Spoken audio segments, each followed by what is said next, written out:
Okay. Ganito lang kabayan yung pagtanggal ng console hinges kasi para ito hydraulic ito. Ayan. Tapos pag ibinalik mo siya,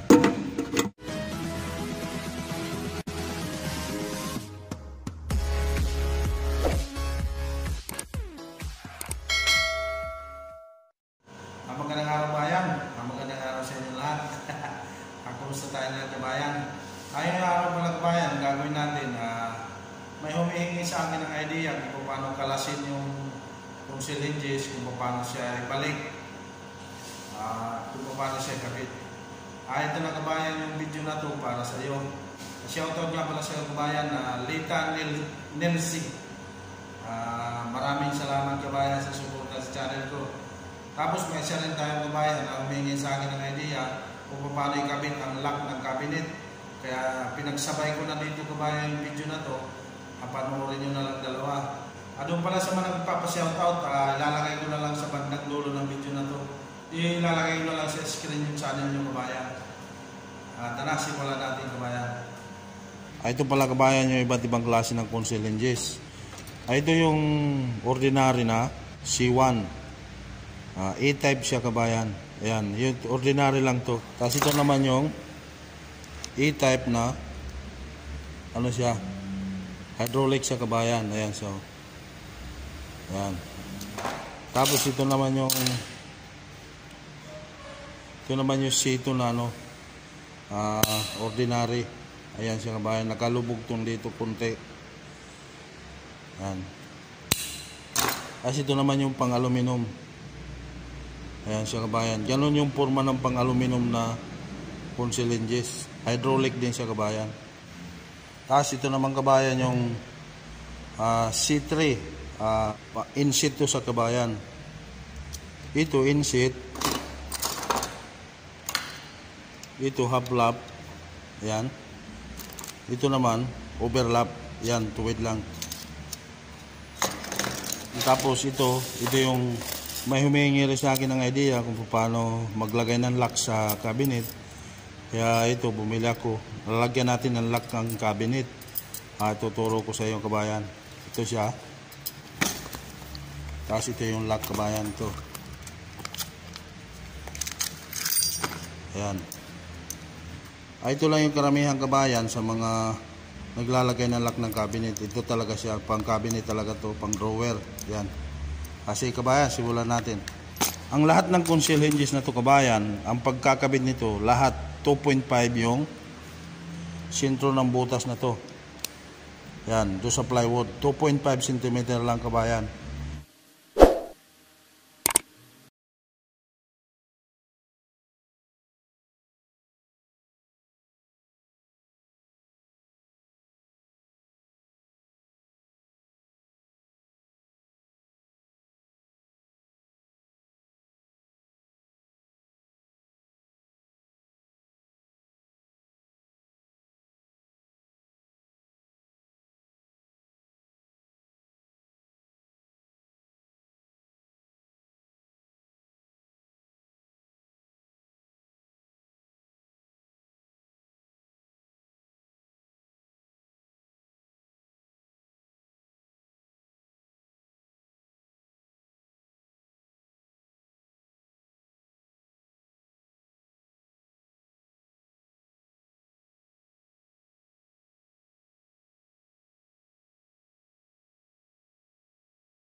Ayan.